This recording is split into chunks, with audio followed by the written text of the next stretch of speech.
Welcome to the Mobile Home Park Mastery Podcast, where you will learn how to identify, evaluate, negotiate, perform due diligence on, finance, turn around, and operate mobile home parks.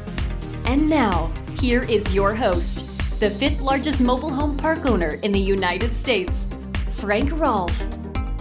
For thousands of years, mankind has tried to use science to explain the world around us.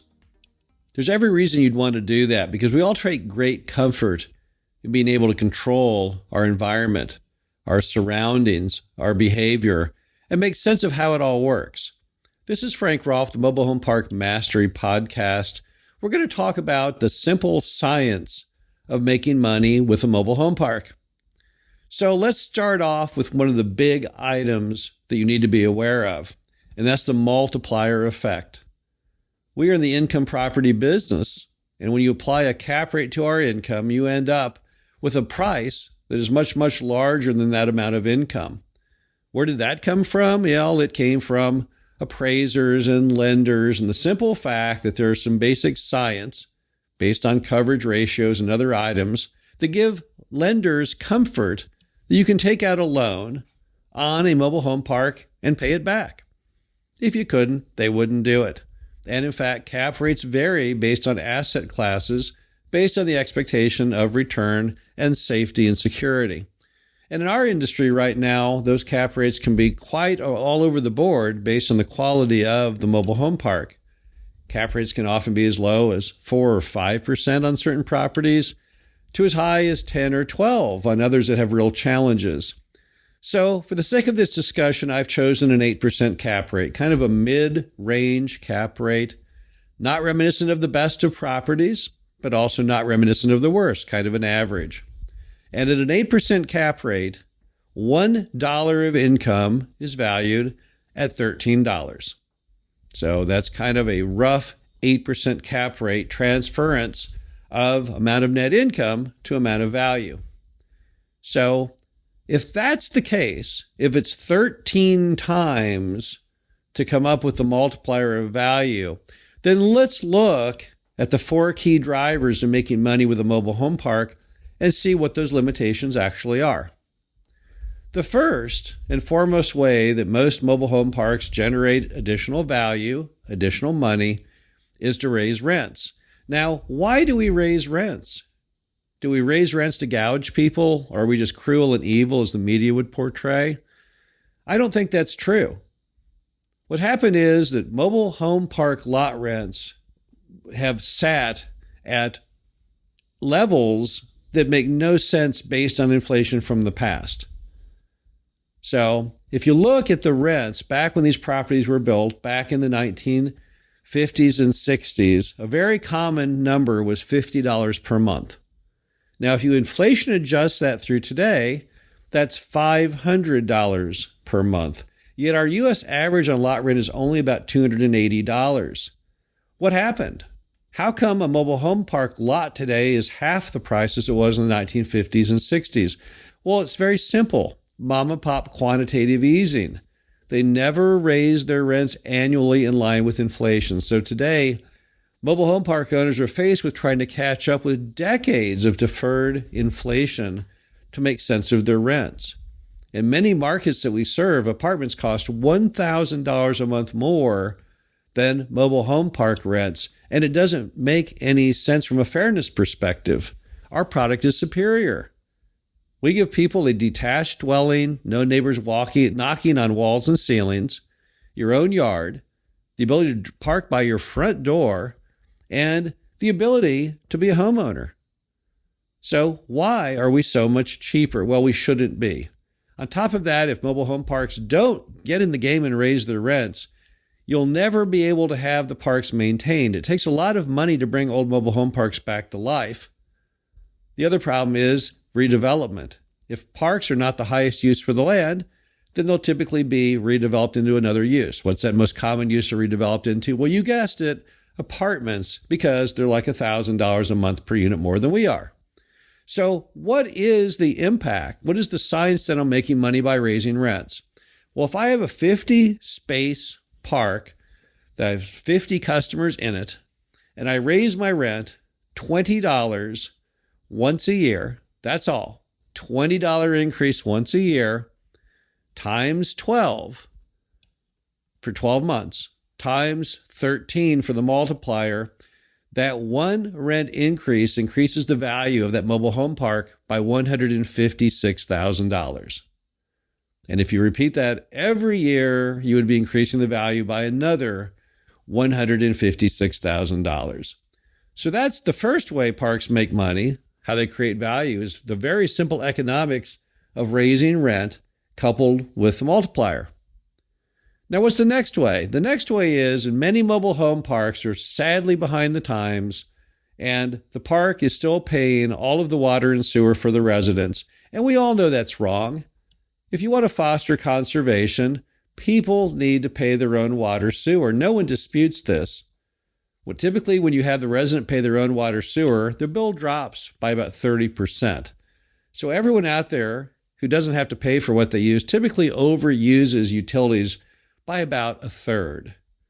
So what happens when you install sub-meters and have the residents pay their own water sewer, which is fully justified and perfectly reasonable?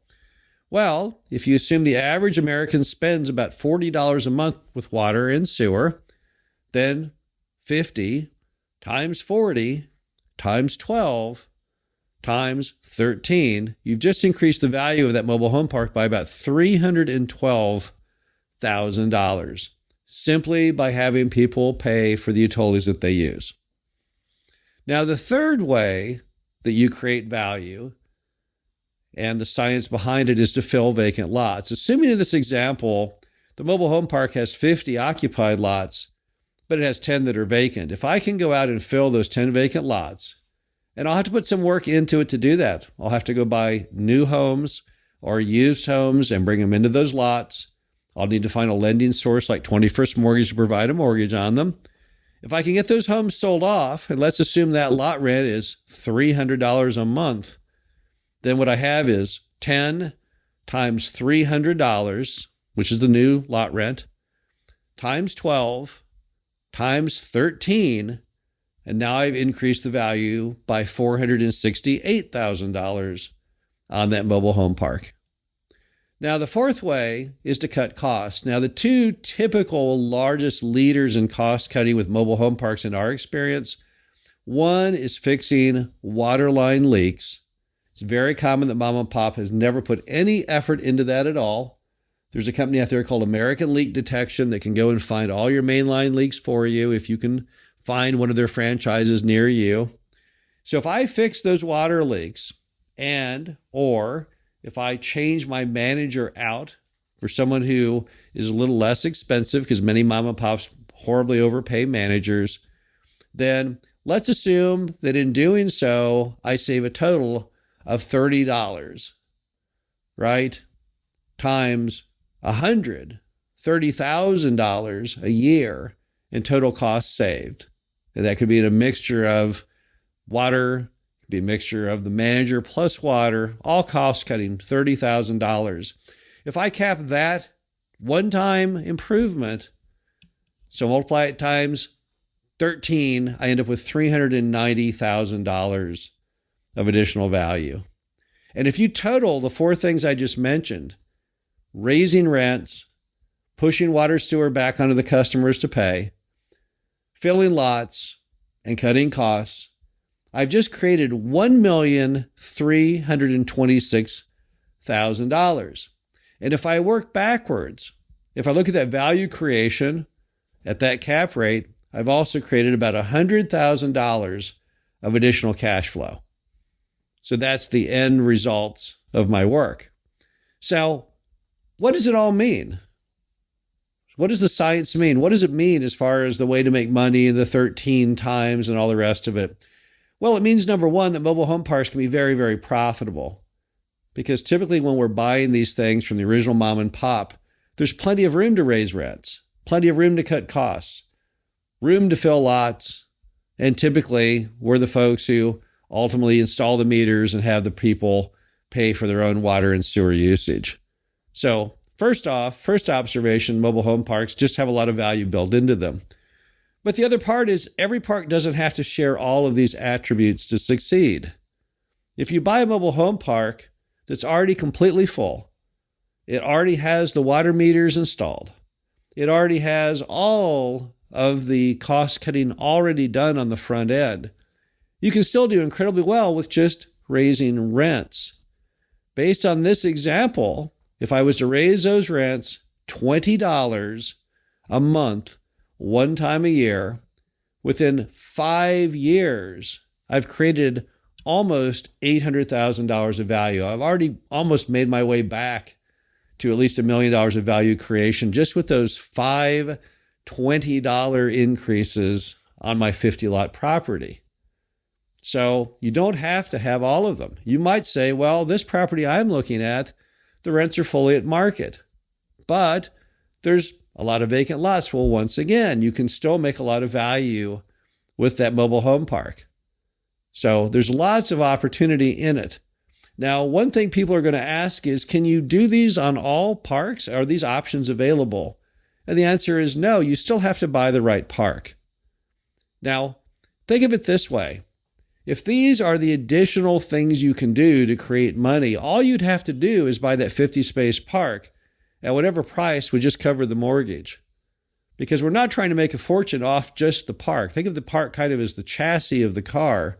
Where I'm creating my value is what I do when I fine-tune that engine and put a really nice body that's streamlined on it. Now I can make it go really fast. So if I can just find really any 50-space property that's got a decent location, decent infrastructure, decent economics to it, decent location, I should do just fine. Because I typically can find at least one of these 4 items that I can press forward on. And that's basically the science of making money in the industry. You'll notice it's not pioneering. It's not exciting. It's not like Steve Jobs inventing the iPhone. I'm not going to drop the iPhone in the aquarium and say, look, I can still make it smaller because I see air bubbles. No, this is basically taking traditional paths that have already been forged, simply applying the simple science, and that's how you make money with mobile home parks. This is Frank Rolfe, the Mobile Home Park Mastery podcast series. Hope you'd enjoyed this. Talk to you again soon. Thank you for listening to the Mobile Home Park Mastery podcast. Be sure to visit us at mhpmastery.com to subscribe to the show, read our show transcriptions, and access all of our great information on mobile home park investing.